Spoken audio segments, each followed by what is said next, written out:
અમદાવાદના નવરંગપુરા વિસ્તારમાં સરદાર પટેલ સેવા સમાજ પાસે રોડ બનાવવાની કામગીરીને લઈને વિવાદ સામે આવ્યો છે। મ્યુનિસિપલ કોર્પોરેશનના ભાજપના પદાધિકારીઓ તારીખ 21 જાન્યુઆરીની ઘટના સ્થળે પહોંચી રોડ પ્રોજેક્ટ વિભાગના અધિકારીઓને ખખડાવ્યા છે। ત્યારે રોડ સાંકડો કરી ફૂટપાથ મોટો કરવાનો એએમસીના નિર્ણય સામે સવાલો ઉઠાવ્યા છે।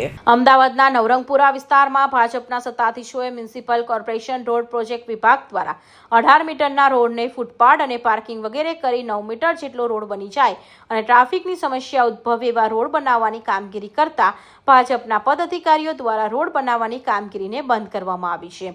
આ સમગ્ર મામલે કમિશનર અને ડેપ્યુટી મ્યુનિસિપલ કમિશનરને સ્થળ પર નિરીક્ષણ કરી હયાત રોડ પર ટ્રાફિકની સમસ્યા ન સર્જાય તેને લઈ કામગીરી કરવા સૂચના આપી હતી। સીજી રોડ અને લો ગાર્ડનને જોડતો વિસ્તારનો ડેવલપમેન્ટ કરવા માટે 100 કરોડના કોન્ટ્રાક્ટર સ્કાયવે ઇન્ફ્રા પ્રાઇવેટ લિમિટેડ નામના કોન્ટ્રાક્ટરને આપવામાં આવ્યો છે। મીઠાખડીથી ગિરીશ કોલ્ડ્રિંક્સ તરફ 500 મીટરના રોડ છે જે તેને ડેવલપમેન્ટ કરવા માટે 6.5 કરોડના ખર્ચ થશે। આ રોડ ડેવલપમેન્ટ થતાં તેમાં 9 મીટરનો ટ્રાફિક માટેનો રોડ રહેશે। ત્યારે વધતા ટ્રાફિક વચ્ચે રોડ સાંકડો કરવાની ડિઝાઇન પર ઉઠ્યા સવાલ। 35 વર્ષ જૂનું છે। હવે સ્વાભાવિક છે કે રસ્તા દર વખતે ઉપર જતા ગયા। હવે જે આ નવું ફૂટપાથનું કામ કરી રહ્યા છે તો ગટરના જોડાણો કાપી કાઢ્યા છે, વોટ્સઅપ આપણે સ્ટોમ વોટરની પાઇપના કનેક્શન નથી અને ફૂટપાથ બનાવી દીધી છે।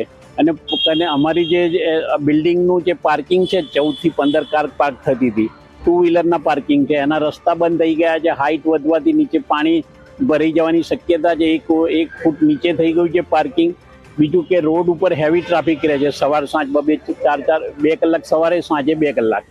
શહેરમાં અનેક જગ્યાએ રોડ પ્રોજેક્ટ્સ વિભાગ દ્વારા કામગીરી કરવામાં આવે છે જેમાં કોન્ટ્રાક્ટરો અને અધિકારીઓ દ્વારા કામગીરી થતી હોય છે। ભાજપના નેતાઓ દ્વારા રોડ કમિટીમાં રોડ મંજૂર કરાવી દેવામાં આવે છે પરંતુ ત્યારબાદ કેવો રોડ બનશે એને અંગે કોઈ યોગ્ય ચકાસણી થતી નથી। ત્યારે ભાજપના નેતાઓને યોગ્ય રીતે કામગીરી ન થતી હોવાના સવાલો ઊભા કરી હાલમાં રોડ પ્રોજેક્ટ વિભાગ દ્વારા જે રોડ બનાવવાની કામગીરી કરવામાં આવી રહી છે તેના ઉપર બ્રેક લગાવી દીધી છે। કૌશિક પટેલનો report, Hind TV news, Surat.